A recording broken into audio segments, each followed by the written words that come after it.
Fallout karma is kinda dumb. I know, that's quite the statement, but just bear with me for a little bit. Now, morality systems in video games is nothing new. Games like Infamous, Knights of the Old Republic, and Red Dead Redemption immediately come to mind, along with Fallout, of course. All of these systems have their own unique pros and cons, but the Fallout karma system has always stood out to me as uniquely flawed. What is karma? What does it do? And most importantly, do any of us really care? God, I hope so. To start, we're going all the way back to 1997 with the original Fallout. Now, Fallout 1 didn't actually have karma, but it had something just as good: reputation. This term will be important later, so remember it, write it down. Reputation in Fallout 1 didn't really do that much. Don't get me wrong, it played into gameplay, just not as much as we'd see later in the series. You could get a couple of unique perks based on your reputation, such as Champion, Berserker, Child Killer. Man, 2D Fallout was weird. No!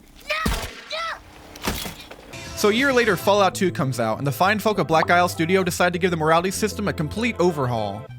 Reputation makes a return from the first game, but with a few changes. Instead of having an overall reputation, you have individual reputation meter with specific towns and factions. This basically means you can be hated in one town and absolutely adored in the other. Instead of having general reputation, they introduced everyone's favorite Fallout series staple: karma. Karma basically does everything Reputation in Fallout 1 does, but better. There are huge gameplay factors that are entirely decided by karma. If you're a goody two-shoes, slavers won't want to associate with you. If you're an absolute some merchants won't trade with you. There are some serious consequences to your actions and choices, both positive and negative. Both the karma system and the reputation system come together in this perfect blend of gaming morality, and you know what? It's pretty good. We're only 2 games in and we already have a pretty good system going on. Surely it's only uphill from here, right?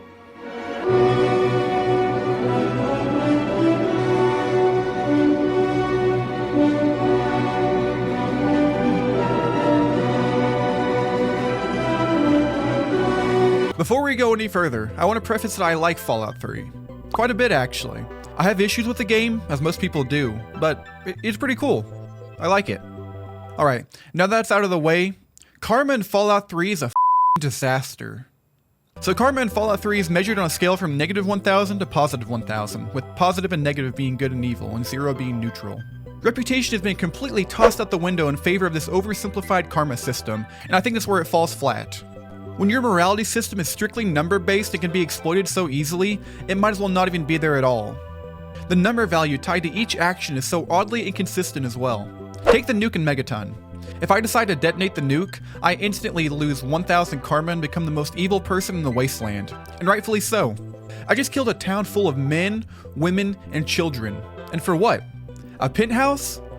Okay, actually that is pretty nice. Maybe it's worth. Okay, so I just did this horrific act, and now my karma is the absolute lowest it can possibly be. What, if anything, can I do to make this right with everyone? Well, just give this homeless guy 20 bottles of water. Yeah, that's it. Nuking a town full of innocent civilians, giving this guy a drink of water. Seems pretty even, right? It's not only this instance either. You lose 5 karma from stealing from friendly NPCs, yet only lose 1 from eating their corpse. You lose 10 karma for selling ears of innocent civilians, yet 25 if you kill a cow. If all else fails, you can always gain karma from donating to the church in Rivet City at a rate of 1 karma per cap, which is a pretty good deal. Much like real life, you can always make up for your bad deeds as long as you have money and organized religion on your side. Look, I can sit here for hours and debate the morality of certain actions in a game from 2008.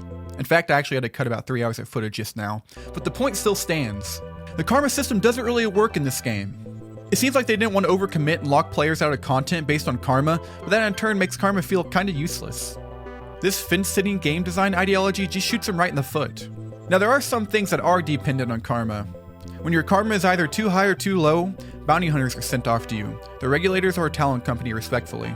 Certain companions also have strict karma requirements, both good and evil. However, these are really just inconveniences more than anything. When karma is so easy to cheese, there might as well be 0 consequences. So Fallout 3's karma system wasn't that great, but it wasn't that big of a deal. The game was still good. But the karma system would be worked and improved upon for the sequel, Fallout New Vegas. I'm sure the majority of you guys already know this, so I'll keep it short. A lot of the dorks who worked on Fallout 2 also worked on New Vegas. So, like one would guess, a lot of things from Fallout 2 carried over to New Vegas, which brings us to...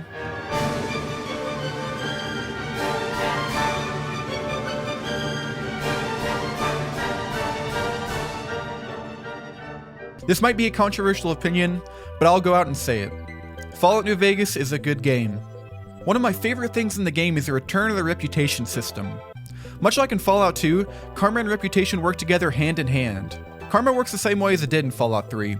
It's measured on a scale from -1000 to 1000. Good actions make you gain karma, bad actions make you lose karma. You guys know it by now. The reputation system judges your reputation with the various factions of the game, like the NCR, Legion, etc. So here's the thing about karma in New Vegas. It doesn't matter. Like, at all. I have hundreds of hours in New Vegas, and I've probably checked my karma a grand total of 5 times. It is completely overshadowed by the reputation system, and you know what? I like it. I think the reputation system is a better design system and makes more sense in execution.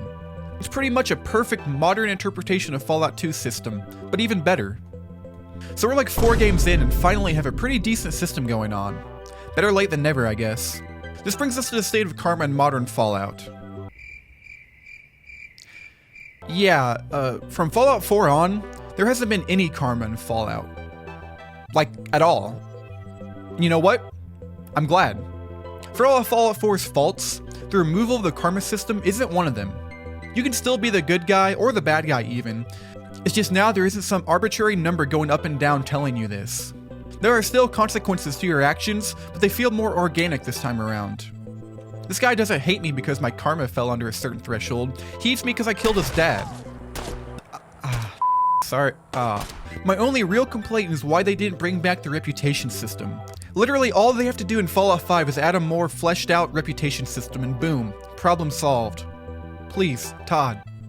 Please.